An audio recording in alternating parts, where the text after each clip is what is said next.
Alright, y'all saw the thumbnail. How does Jesus square with Percy Jackson's lore? Start answering that by going over the 5 times Christianity's been meaningfully referenced in the books that I could remember. There are a few mentions I'm leaving out, just because they don't really add very much, that the ones we're going over do. Like, it's just, we would just be going over shit twice, you know? So, oh, right, before we get started, my friend made me this necklace years ago, and I finally have an opportunity to wear it. Appreciate my little camp beads. Shout out Ava. Thank you for these. They're like air dry clay, so I'm scared to wear them out, but like, I'm just sitting here for these. So, I'm going to be wearing them for my videos.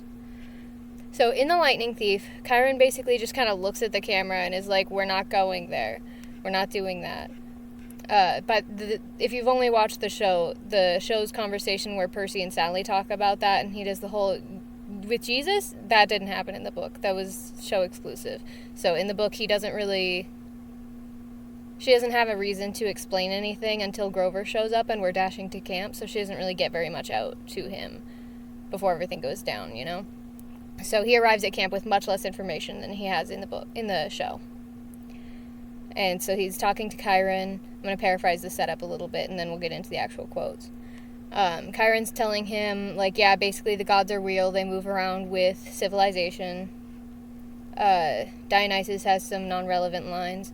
And then Percy says, wait, I told Chiron, you're telling me there's such a thing as God? Well now, Chiron said, God, capital G, God. That's a different matter altogether. We shan't deal with the metaphysical. He's so dramatic. I love the way he talks. It's so ridiculous. So this is the first book. So there's a few lore tidbits that get retconned later. Because there's like 25 books in this universe.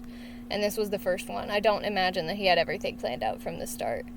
So, in my opinion, this isn't even really one of those that gets retconned. This is either a straight up plot hole or Chiron just talking nonsense to get this kid to stop asking about this hard to explain topic.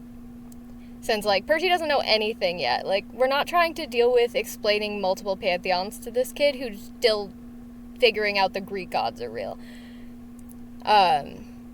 But, like, we see the Olympians transfigure themselves in the first book. In my opinion, that's pretty metaphysical. Chiron, what do you mean? What do you mean? Later on in that book, while we're sneaking into the underworld, we see a stereotypical greedy pastor that Percy and Grover know from the news.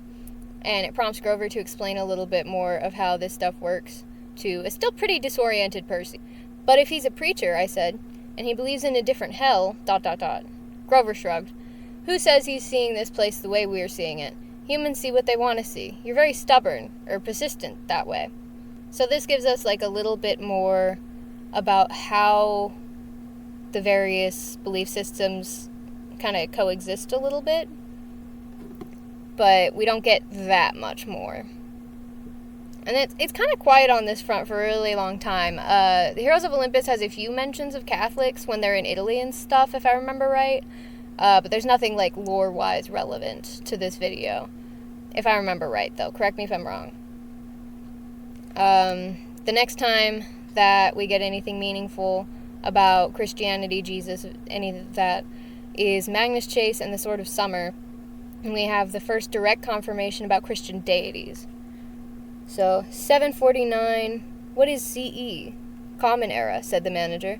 What you might call AD. Then why don't you just say AD? Because Anno Domini, in the year of our Lord, is fine for Christians, but Thor gets a little upset. He still holds a grudge that Jesus never showed up for that duel he challenged him to. This one, I had forgotten about at first, but, like, that's the real confirmation that we get, other than Chiron being evasive earlier. Now, I don't know Jesus like that. I don't know, I'm not a Christian, I don't know. Jesus lovers, let me know what motivation Jesus might have had for bailing on this challenge that Thor gave him. Let me know. The next one is going to be in Cain Chronicles, the Red Pyramid. So they're looking at this, like, big mosaic of moving pictures and stuff on the walls in this big, long hallway as they're going to see, like, the leader of the thing, the organization that they're learning about. They're equivalent to camp. I don't want to spoil too much. These are really good books. Go read them if you haven't. Kane Chronicles is really interesting. So they're looking at all of these like big murals on the wall. It's explaining like the whole history of the Egyptian like magical order. I saw magicians dueling in a palace. A man in tattered robes with a shaggy black beard and wild eyes threw down his staff, which turned into a serpent and devoured a dozen other snakes. I got a lump in my throat. Is that Musa? Zia said. Or Mosh, as his own people knew him. You call him Moses. The only foreigner ever to defeat the house in a magical duel. I stared at her. You're kidding, right? We would not kid about such a thing. This one caught me by surprise. I remembered deity mentions, but confirmation of Moses and his magic use is pretty big for this aspect of the world building. These books are pretty damn avoidant of modern organized religions, understandably. So this one's pretty big. Like, obviously, the last one confirmed Jesus in the Percy Jackson universe. This one would confirm, like, God. The God. Because Jesus in the Sword of Summer one could have just been a guy who gained immortality in one of many various ways that we've seen beings gain immortality in this universe. That doesn't necessarily confirm Christian theology. That only confirms Jesus as a dude who still exists. So, not necessarily who still exists. The duel could have been a long time ago. Who knows? But this one, Moses has magic. So unless he got his magic from some other source, which would make the Bible not true in this universe, but we have no evidence for that. All we have is these quotes here. Like, that would confirm capital G God, I imagine. Because that's who Moses gets his magic from. No? I could be wrong. There's one more. It doesn't really add much, but I think that some show only fans might enjoy a tidbit from, grown-up Percy. Not grown-up, he's in his senior year, but grown-up compared to the show. In the most recent book he's in, since it is a little bit relevant. This one's in Wrath of the Triple Goddess. The idea of reading a... I miswrote it in my script. The idea of raiding a church graveyard on Halloween made me uneasy. It was bad enough having the Greek gods mad at me. I didn't need to be on Jesus' naughty list, too.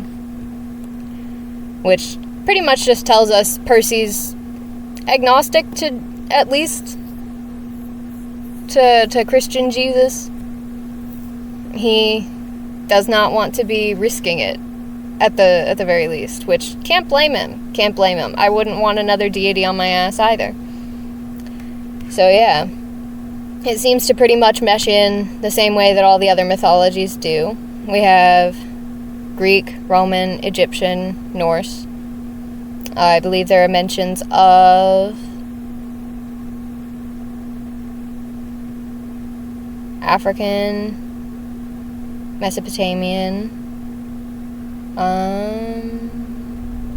There's a handful of Byzantine mentions, especially in Trials of Apollo, because those ones are from the perspective those ones are from the perspective of Apollo, which gives us a lot of really interesting world building. Go read Trials of Apollo if you haven't. Those are really good too. I liked those ones. They give us a lot of world building. So yeah, that's Christianity and Percy Jackson.